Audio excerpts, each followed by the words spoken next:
It's important to remember that the 1920s weren't all about fashion and dancing and jazz music.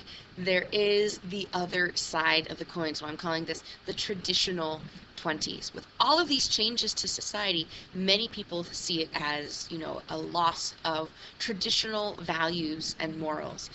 And this is expressed nowhere better than in the fundamentalist movement within the Protestant Christian Church. Fundamentalist movement began back in the 1800s during the Gilded Age. Remember, things we saw that were wrong, so we wanted to improve them. That was part of progressivism. And in many ways, fundamentalism, especially in the 1920s, is a reaction against what had been going on previously. The dancing, the lax morals, the drinking, all of that.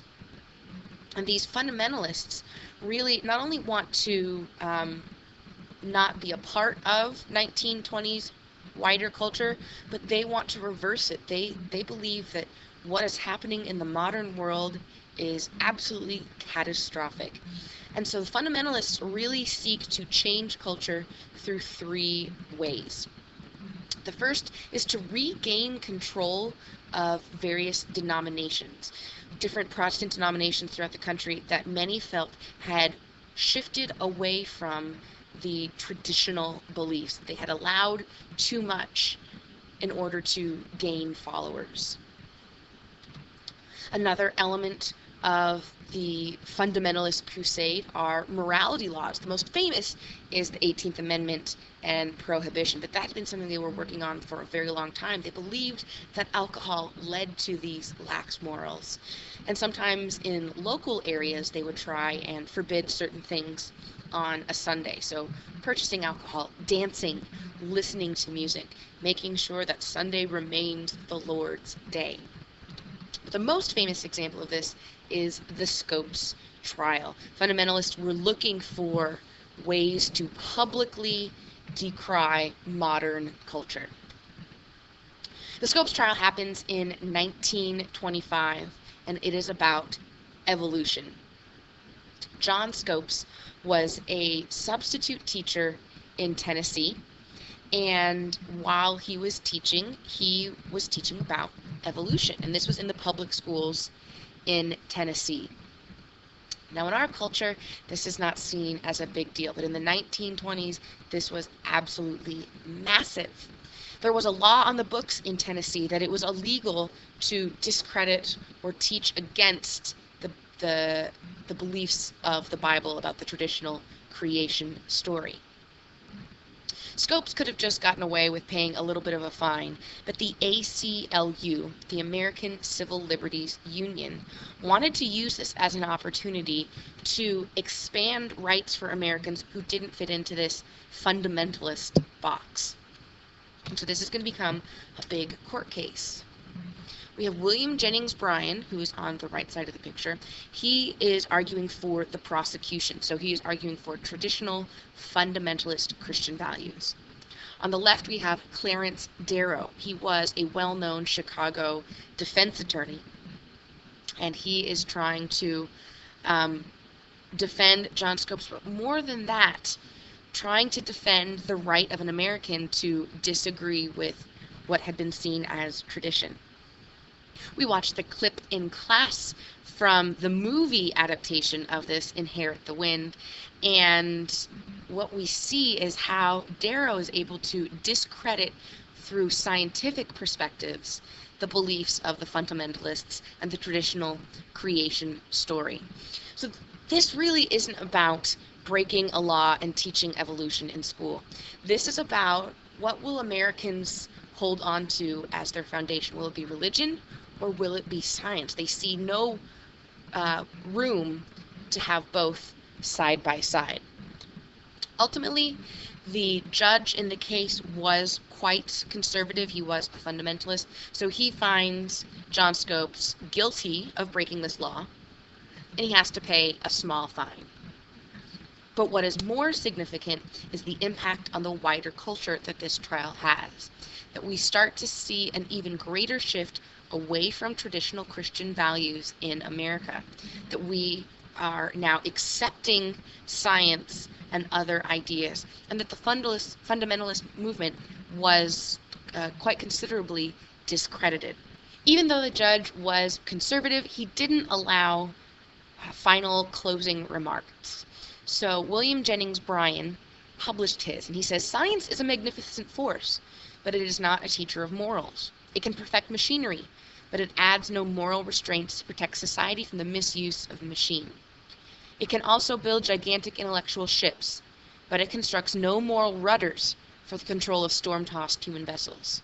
In war, science has proven itself an evil genius. It has made war more terrible than it ever was before. Science has made war so hellish that civilization was about to commit suicide, and now we are told that newly discovered instruments of destruction will make the cruelties of the late war seem trivial in comparison with the cruelty of wars that may come in the future. If civilization is to be saved from the wreckage threatened by intelligence not consecrated by love, it must be saved by the moral code of the meek and lowly Nazarene. His teachings, and his teachings alone, can solve the problems that vex the heart and perplex the world." Another element of this traditionalism is nativism. Now, we talked a bit about this with the Sacco and Vanzetti case, this fear of the other, this fear of foreigners. This fear is made into law in 1924 with the Immigration Act, or sometimes it's called the National Origins Act. This creates a few different things in order to determine who can come to the United States legally.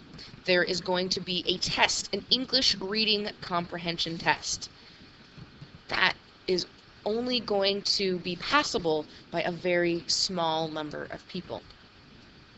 There also are going to be quotas, specific numbers that we will allow into our country. The way that quota is determined is by the current foreign-born population. So it had been 3% of the current population.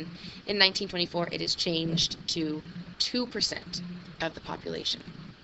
Another change we see with these quotas is calculating the percentage of foreign-born had been done using 1910 numbers. Well, now with the Immigration Act of 1924, it is used with 1890 numbers before we had this huge influx of immigrants. So all of this will work to discriminate against immigrants, and the ones who do come are likely going to be from North and Western Europe. We also are completely eliminating all Asian immigration. And this really does not sit well with the Japanese. The Japanese had felt that we had a positive relationship with them. And so they are going to have a bit of a grudge. They already have a bit of a grudge left from the 1854 invasion by Commodore Perry. So, gosh, I wonder what Japan's going to do with that anger. A huge element of this nativist movement is the KKK, the Ku Klux Klan. Now, you remember this was created just after the Civil War as a way to maintain traditional control in the American South. Now the KKK has added into its hatred not just the hatred of blacks, but of anyone who is different, who is not American. And so this resurgence, we see huge growth in popularity, in membership. You can see in that picture they're having a parade on Capitol Hill. And this was seen as entirely acceptable and right to do in order to protect the American identity. And many historians believe that this resurgence started because of a movie, Birth of a Nation, which was directed by D.W. Griffith. And we watched a bit of a clip from that, and it takes place in the Civil War. But it is showing how the other is dangerous, that in order to protect ourselves, we have to get rid of the other. Now, we've been talking almost entirely about what's going on within the United States, but there's still plenty of things happening outside of our borders. Following the First World War, all of the countries signed the Versailles Treaty. And one thing Germany is forced to accept in that treaty is that they are to blame, and because of that blame, they are then forced to pay back Britain and France. These are called reparation payments. Germany also lost a great deal of territory, especially their economic and industrial center. So it's going to be very difficult for them to have the money to pay back Britain and France. So they're going to print money, which leads to massive inflation. So here you can see some German kids using bundles of Deutschmark bills as blocks. Here is a 500 million Deutschmark bill. This is absolutely massive, massive inflation. So with this inflation, Germany cannot pay back or pay these reparations, which is only going to anger Britain and France. So America steps in the interest of peace. And this is with the Dawes Plan. America will loan money to Germany so that Germany is able to make its reparation payments as well as stabilize its own economy.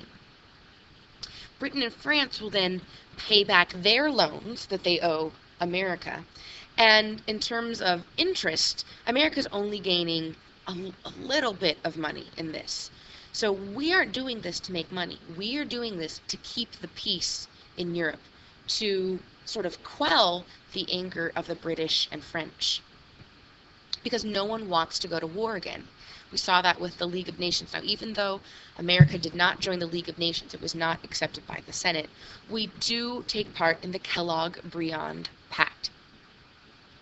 This is an agreement that, I think pact has an even deeper meaning, a promise that we will not fight each other. Now, in the League of Nations, this idea of collective security, if one of us is attacked, all of us will help defend and fight against the attacker. But the Kellogg-Briand Pact essentially outlaws war.